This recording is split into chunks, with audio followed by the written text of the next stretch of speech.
Hello everyone, I welcome to all of you to this amazing platform. तो जो last वाला जो part था ना उसका काइनेमेटिक्स का, तो उसमें जो हमने देखा था ना, तो वो उसमें देखा था मतलब स्पीड देखा था, एक्सेलरेशन तो नहीं देखा था, स्पीड देखा था, डिस्प्लेसमेंट, डिस्टेंस, जो सारे जो बेसिक पैरामीटर्स थे ना काइनेमेटिक के, वो सारी चीज़ें यहाँ पे देखी थी। अब जो आगे वाली चीज़ है ना वेलोसिटी तो वेलोसिटी की बात करते हैं यहाँ पे। अब दो चीज़ें आती हैं कि वेलोसिटी और स्पीड में डिफरेंस क्या चीज़ें होती हैं, ठीक है।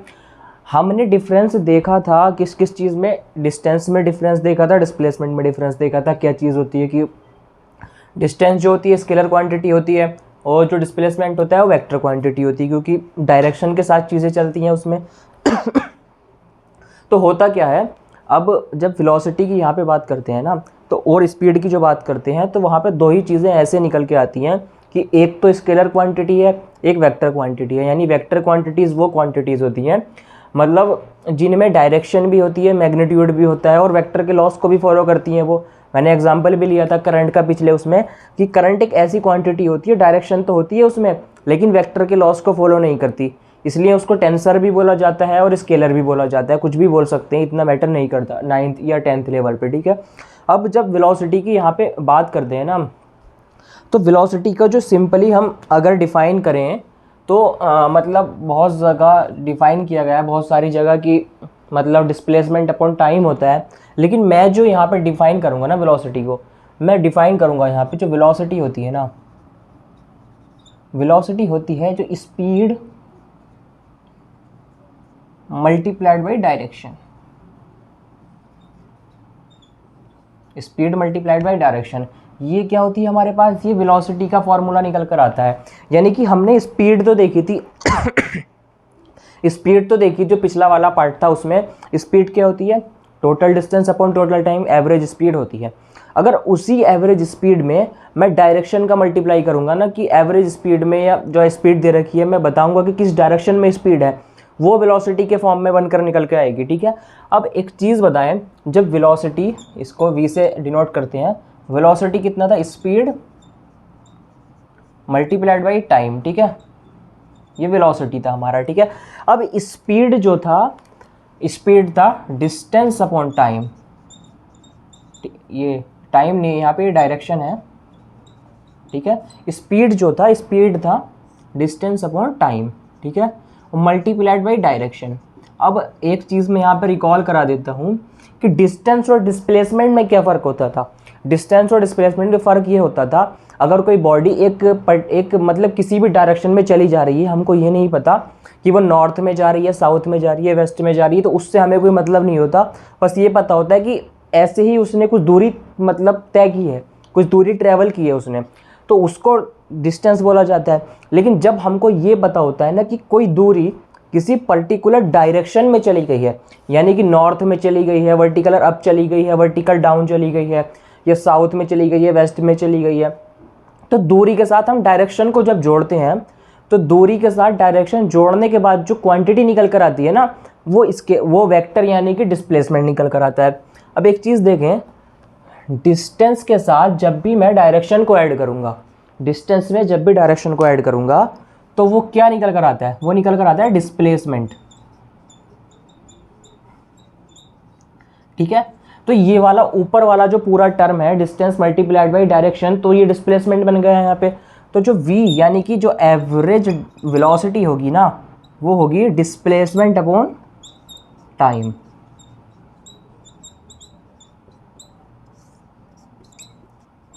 डिस्प्लेसमेंट अपॉन टाइम, ठीक है। ये निकल कर आई चीज़, ठीक है। अब एक चीज़ बताएं, जो डिस्प्लेसमेंट होता है ना, अब डिस्प्लेसमेंट में डायरेक्शन तो होती है, ये कैसा होता है, विद डायरेक्शन,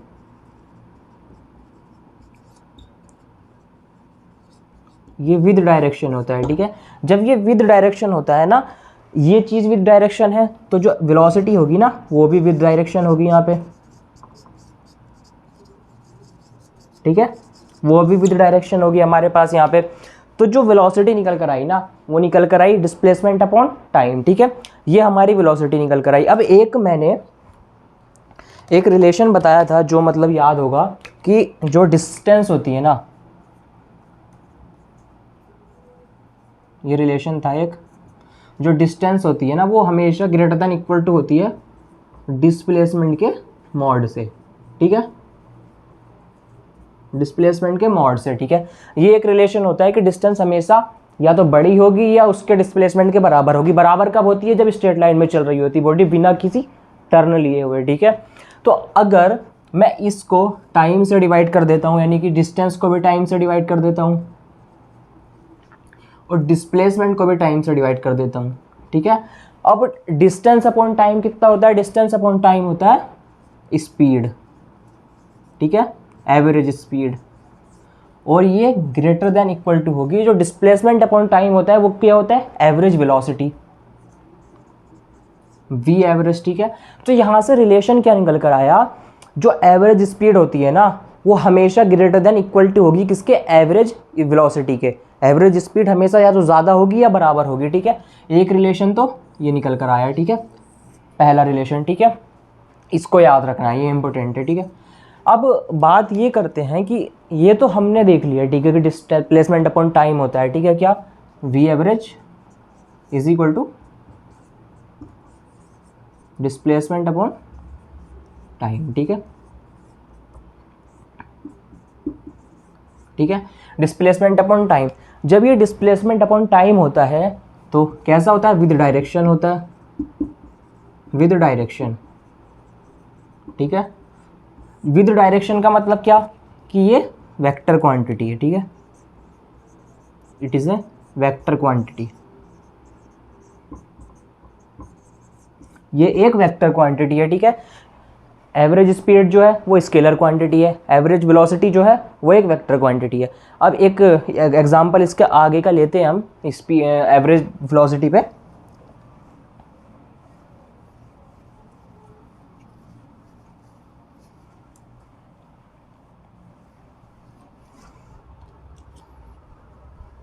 एग्जाम्पल ये है कि एक पॉइंट यहाँ पर ए है, एक पॉइंट बी है, ठीक है। अब ये ए और बी के बीच की जो टोटल डिस्टेंस है ना वो 150 मीटर है, ठीक है। अब होता क्या है, एक सेकेंड थोड़ा, एक पॉइंट ए है और एक पॉइंट बी है। अब ए और बी के बीच का जो डिस्टेंस है ना वो कितना है? 150 मीटर, ठीक है, ये है 150 मीटर। ये चीज़ क्लियर होती है यहाँ पे। अब होता क्या है कि यहाँ पर एक बॉडी है, ठीक है, ये एक बॉडी है जो इधर जा रही है 18 मीटर पर सेकेंड की स्पीड से, ठीक है, और यहाँ पर एक बॉडी है जो वो इस डायरेक्शन में जा रही है, अपोजिट डायरेक्शन में 12 मीटर पर सेकेंड की स्पीड से। स्पीड मान सकते हो या वेलोसिटी मान सकते हो, क्योंकि जब मैंने यहाँ पे डायरेक्शन ली है ना उसको वेलोसिटी माना है, ठीक है। अब करते क्या है, माना हमसे पूछेगा इसमें कि ये जो दोनों बॉल्स हैं ना, ये दोनों बॉल्स हैं किस टाइम पे आके मीट करेंगे, ठीक है, ये मीट किस टाइम पे आके करेंगी। तो अब मैं क्या करूँगा, मैंने देखा कि ये एक जो बॉडी है ना, ये फर्स्ट वाली, इसने चली d1 डिस्टेंस, ठीक है, और जो सेकंड वाली बॉडी है इसने d2 डिस्टेंस चली। फर्स्ट वाली ने d1 डिस्टेंस और सेकंड वाली ने d2 डिस्टेंस। अब एक चीज़ यहाँ पे समझने की ये है, जब ए और बी एक दूसरे को अप्रोच करेंगी ना, जब एक दूसरे की अप्रोच करने के लिए इन्होंने अपना मोशन स्टार्ट किया होगा ना, तो उस वक्त इनका टाइम इंटरवल सेम था, यानी कि इसको भी टाइम t लगेगा और इसको भी टाइम t लगेगा, ठीक है। अब यहाँ पर ऑब्जर्वेशन से आप ये देख सकते हैं कि ए और बी के जो बीच की टोटल डिस्टेंस है ना वो 150 मीटर है, यानी कि जो d1 प्लस d2 की वैल्यू कितनी है? 150 मीटर, ठीक है। अब distance is equal to velocity into time कर सकते हैं, तो इसकी जो d1 का वैल्यू होगा वो होगा 18 इंटू टी प्लस, और जो बॉल 2 के लिए वैल्यू होगी वो होगा 12 into t is equal to 150 metre, ठीक है। ये कितना हो गया? 30t is equal to 150 metre. तो जो आंसर आया ना मेरा निकल के, वो निकल कर आया 5 सेकेंड, यानी कि अपना मोशन स्टार्ट होने के 5 सेकेंड बाद ये दोनों बॉल्स एक दूसरे को मीट करेंगी। तो ये तो इसका फर्स्ट एग्जाम्पल हो गया था। अब आगे थोड़ा सा इसके देखते हैं जो मतलब आगे की चीज़ें हैं मोशन में।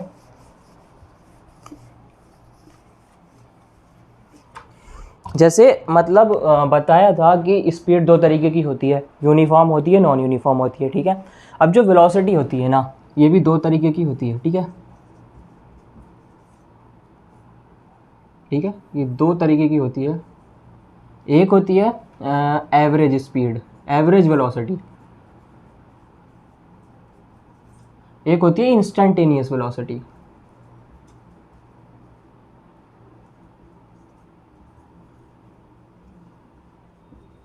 ठीक है, एक होती है एवरेज वेलोसिटी, एक होती है इंस्टेंटेनियस वेलोसिटी। अब इंस्टेंटेनियस और एवरेज में जो डिफरेंस होता है ना, डिफरेंस क्या होता है कि ये होता है कि अगर कोई इंसान है वो मतलब एक जगह से ए और बी से, मान लो किसी पर्टिकुलर कोई पॉइंट है ए, उस पर्टिकुलर पॉइंट से वो ए से बी की तरफ जा रहा है। ठीक है, जब वो ए से बी की तरफ जा रहा है तो मान लो ए से बी के तक जाने में उसने 20 या 25 किलोमीटर के डिस्टेंस तय की। ठीक है, और उसको 5 घंटे लगे। तो जो एवरेज स्पीड होगी ना, जो एवरेज वेलोसिटी होगी, जो टोटल डिस्टेंस या उसका डिस्प्लेसमेंट है ना, उसको टाइम से डिवाइड कर देंगे। यानी कि जो एवरेज वेलोसिटी है ना, वो ये बताता है कि टोटल जर्नी जो थी ना उसकी, टोटल जर्नी में स्पीड क्या रही होगी, मतलब स्पीड क्या रही होगी या वेलोसिटी क्या रही होगी। ठीक है, टोटल जर्नी की। लेकिन जो इंस्टेंटेनियस वेलोसिटी होती है ना, इसको बोलते हैं मतलब बहुत छोटे समय के लिए। ठीक है, for a moment, for a moment. ठीक है, इसका मतलब ये हो गया कि अगर मुझे अलीगढ़ से दिल्ली तक जाना है ना, तो उसमें मतलब इंस्टेंटेनियस में ये पूछ सकता है अलीगढ़ से दिल्ली जाने में बीच में कोई पॉइंट अगर बी पड़ता है तो उस पर वेलोसिटी क्या होगी। ठीक है, उस पर वेलोसिटी क्या होगी, उसको बोला जाएगा इंस्टेंटेनियस वेलोसिटी। ठीक है, और मतलब ये बहुत छोटे टाइम इंटरवल के लिए होती है। ये कह सकते हैं जो इसका टाइम इंटरवल डेल्टा टी होता है ना, वो टेंडिंग टू लगभग 0 के बराबर होता है। ठीक है, ये निकल कर आई। ठीक है, और जो एवरेज वेलोसिटी होती है ना, उसको ऐसे डिनोट कर सकते हो या वी एवरेज लिख सकते हो। होती क्या है, वही टोटल डिस्प्लेसमेंट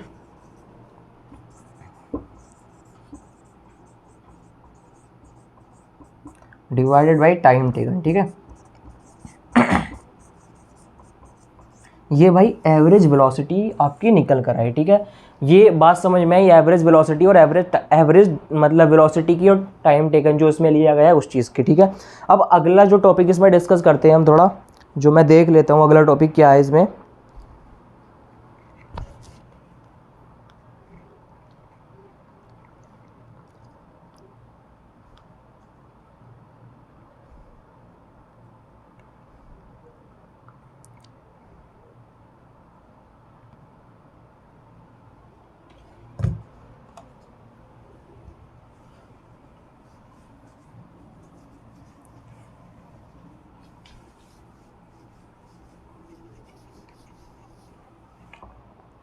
जो अगला टॉपिक है ना, इसमें अगला टॉपिक यही था कि मैंने वी एवरेज निकाला था, यानी कि एवरेज वेलोसिटी निकाला था मैंने।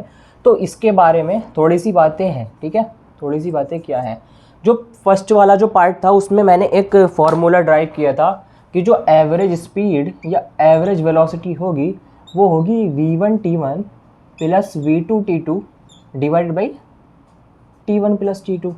ठीक है, ये अब एक चीज़ आती है जो इसमें पहला वाला केस आता है ना, इसमें फर्स्ट केस ये आता है कि अगर किसी भी जर्नी में टाइम इंटरवल सेम है, मार्कर्स ऑर्डर की, किसी भी जर्नी में टाइम इंटरवल अगर सेम है, ठीक है, तो करना क्या है। अगर टाइम इंटरवल सेम है ना, तो कुछ नहीं करना, जो वेलोसिटीज़ दे रखी होंगी ना एवरेज वेलोसिटी के लिए, आपको उसका अरिथमेटिक मीन लेना है। ठीक है, पहली कंडीशन तो ये हो गई। ठीक है, अब अरिथमेटिक मीन कैसे लेना है, क्योंकि मुझे पता है कि वी एवरेज था मेरा v1 t1 plus v2 t2। अगर मैं t1 और t2 को t के ही बराबर रख दूँ तो मेरी वैल्यू यहाँ पर आ जाएगी v1 प्लस v2/2। ठीक है, ये दो बॉडीज़ के लिए। ठीक है, लेकिन अगर मेरे पास 3 वेलोसिटी हो जाए तो उसका जो am हो जाएगा वो हो जाएगा v1 plus v2 plus v3 divided by 3। ये दूसरा कंडीशन हो गया। ठीक है, अब इसकी जो दूसरी कंडीशन है ना, वो ये है अगर पूरी जर्नी जो है ना, किसी भी बॉडी की जो जर्नी है उसमें डिस्टेंस या डिस्प्लेसमेंट जो ट्रेवल होता है वो कैसा हो जाए, सेम हो जाए। ठीक है, जब डिस्टेंस या डिस्प्लेसमेंट सेम हो जाए ना, तो उस वक्त लेना है आपको किसका, वी एवरेज का हार्मोनिक मीन। ठीक है। हार्मोनिक मीन कैसे लेते हैं? हार्मोनिक मीन ऐसे लेते हैं कि अगर हार्मोनिक मीन ऐसे लेते हैं कि अगर मेरे पास एक बॉडी V1 से चल रही है और एक बॉडी V2 से चल रही है, ठीक है, दो बॉडीज़ हैं, तो जो V एवरेज हो जाएगी ना, V एवरेज हो जाएगी, अगर दो बॉडीज़ के लिए निकालना है तो 2 तो लिखना है ऊपर, नीचे दोनों वेलोसिटीज़ का रेसिप्रोकल, ठीक है, V1 V2, ये इसका हार्मोनिक मीन हो गया। अगर 3 बॉडीज़ चल रही हैं उनका मेरे को V एवरेज चाहिए, ठीक है, तो वो ऊपर तो लिखना है मेरे को 3, नीचे 1/V1 plus 1/V2 plus 1/V3। Similarly अगर n बॉडीज़ है ना, फॉर n बॉडीज़, तो यहाँ पे आ जाएगा n/1/V1 1/V2 up to 1/Vn, ठीक है। ये फॉर्मूला यहाँ पे निकल के आता है। तो ये इसका थोड़ा सा इंटरप्रिटेशन था जो मतलब डेप्थ में जाने के लिए ये इंपॉर्टेंट मतलब चीज़ें यूज़ होती है यहाँ पे। अब देखते हैं इसके आगे का, आप इसे नोट करें।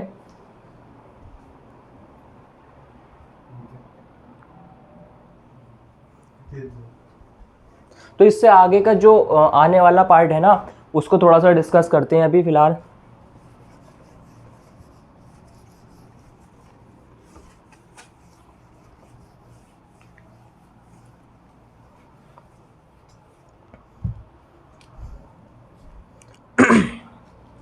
जो अगला पार्ट है ना इस चीज़ का, मतलब जो काइनेमेटिक्स का अगला वाला पार्ट है ना, वो अगला पार्ट है एक्सेलरेशन, डिनोटेड बाई।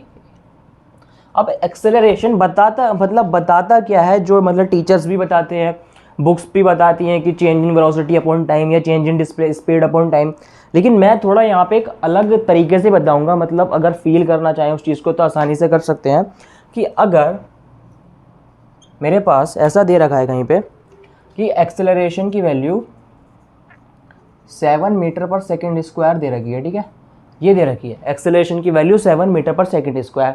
तो इसका मतलब क्या है, इसको मैं एक तरीके से ऐसे लिख सकता हूँ 7 मीटर पर सेकेंड, यानी कि अब यहाँ पर देखना क्या होता है, यहाँ पर देखना ये होता है कि कोई बॉडी है तो उसका जो स्पीड है, ये क्या है यहाँ पे वेलोसिटी है, स्पीड, ठीक है, ये वेलोसिटी है, वो कितने, और ये क्या है यहाँ पे, ये केवल 1 सेकेंड है, ठीक है। तो 1 सेकेंड में किसी बॉडी की वेलोसिटी किस रेट से चेंज हो रही है, यानी कि 7 मीटर पर सेकेंड क्या है वेलोसिटी है, कितने सेकेंड में, 1 सेकेंड में।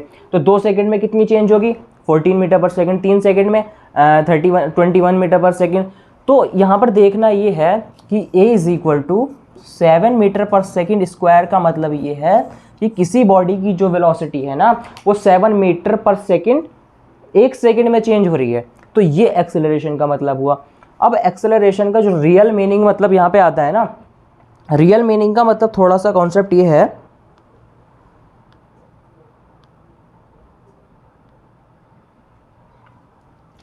रियल मीनिंग का थोड़ा सा कॉन्सेप्ट ये है कि अगर मेरे पास एक्सेलरेशन है, ये बिल्कुल एक यूनिक, मैं यहाँ पे आपको डेफिनेशन दे रहा हूँ।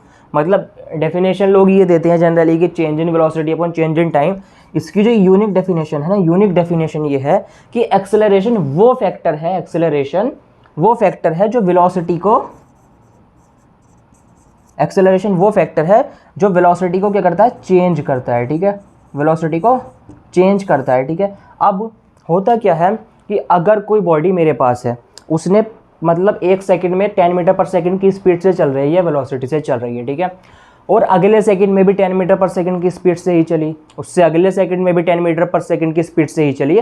तो जैसे जैसे वो आगे बढ़ रही है ना, उसकी स्पीड में या वेलोसिटी में कोई फ़र्क नहीं आ रहा है। जब उसकी स्पीड या वेलोसिटी में कोई फ़र्क नहीं आ रहा है तो उसकी स्पीड या एवरेज स्पीड को मैं क्या ले सकता हूँ, कांस्टेंट मान सकता हूँ। कांस्टेंट यानी कि पहले सेकंड में भी 10 से ही चल रहा था, दूसरे में भी 10 से चल रहा था और तीसरे में भी 10 से ही चल रहा था, तो उसकी वेलोसिटी कैसी हो गई, कांस्टेंट हो गई।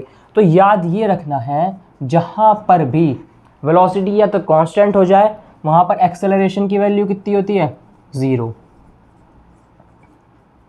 ठीक है, एक्सेलरेशन की वैल्यू 0, ठीक है। एक चीज़ तो केस ये हो गया यहाँ पे। अब यहाँ पर एक मतलब दूसरा केस ये है, दूसरा केस ये है कि अगर किसी बॉडी का एक्सेलरेशन 0 है, ठीक है, तो इसका मतलब क्या है, एक्सेलरेशन ज़ीरो होने का मतलब क्या है? एक्सेलरेशन ज़ीरो होने का मतलब असल में ये होता है कि दो मतलब यहाँ से निकलते हैं, ठीक है, first and this is the second one, ठीक है। दो चीज़ें यहाँ से निकलती हैं एक्सेलरेशन ज़ीरो होने के केस में। पहली चीज़ तो ये निकल सकती है कि अगर कोई बॉडी है, ये कोई बॉल है,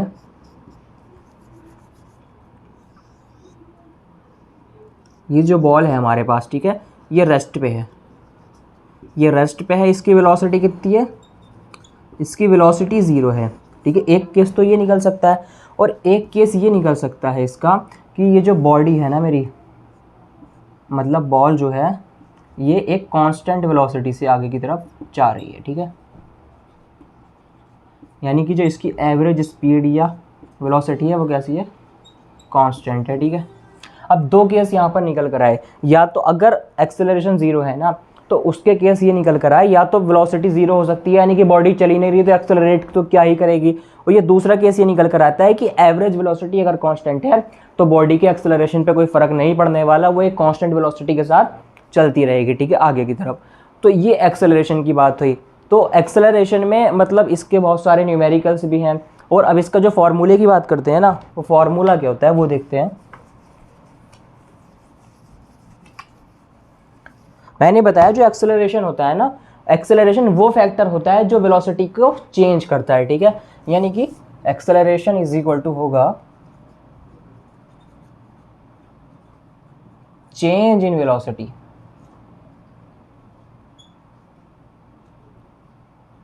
डिवाइडेड बाय टाइम, ठीक है। चेंज इन वेलोसिटी यानी कि देखो एक एग्जांपल के थ्रू मैं समझाता हूँ कि अगर यहाँ पर कोई एक ये बंदा है, ठीक है, कोई पर्सन है ए, ठीक है, ये यहाँ पर v1 स्पीड से जा रहा है, ठीक है। अब इसने कुछ टाइम के बाद ये ए पॉइंट से बी पॉइंट पर पहुँचा, ठीक है, इसकी स्पीड कितनी हो गई? v2, और जब इसकी स्पीड v1 से v2 हुई ना, उसके बीच का जो टाइम इंटरवल था वो कितना टाइम लगा? मान लीजिए टी टाइम लगा, ठीक है, ये हुआ। तो अब जब इसने अपनी स्पीड चेंज की ना, वेलोसिटी जो चेंज की, उसमें डिफरेंस जो होगा, यानी अगर मैं इसका एक्सेलरेशन लिखूं, एक्सेलरेशन मेरा हो जाएगा v2 minus v1 upon T, यानी कि ये फाइनल वेलोसिटी, ये इनिशियल वेलोसिटी, ठीक है, ये चीज़ें निकल कर आएंगी। तो एक्सेलरेशन इज इक्वल टू हो जाएगा v2 minus v1 upon T, इसको मैं लिख सकता हूँ डेल्टा v अपॉन टी।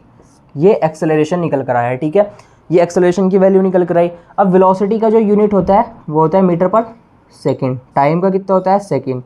तो जो एक्सेलरेशन का यूनिट हो जाएगा ना, वो हो जाएगा मीटर पर सेकेंड स्क्वायर। अब बात क्या आती है?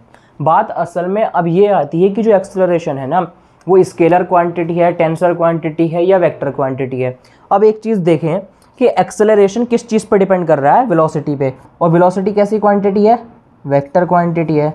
तो हम ये यहाँ पे लिया जाता है कि जो एक्सेलरेशन है ना, वो भी एक वेक्टर क्वांटिटी है, ठीक है। तो ये एक्सेलरेशन के बारे में बात हुई पूरी यहाँ पे। तो ये वाला जो पार्ट था ना वीडियो का, तो इसमें एक्सेलरेशन और जो डिस्टेंस और मतलब एवरेज वेलोसिटी, एवरेज स्पीड को डिस्कस किया है यहाँ पे। और इसके जो आने वाले जो अच्छे अच्छे क्वेश्चंस होंगे वो लिए जाएंगे। इक्वेशन ऑफ मोशन, मतलब इक्वेशन ऑफ मोशंस का मैं यहाँ पे थोड़ा सा ओवरव्यू दे देता हूँ, इक्वेशन ऑफ मोशन होती क्या है। बाकी नेक्स्ट वाले पार्ट में इक्वेशन ऑफ मोशन को मतलब डिस्कस किया जाएगा ब्रीफली।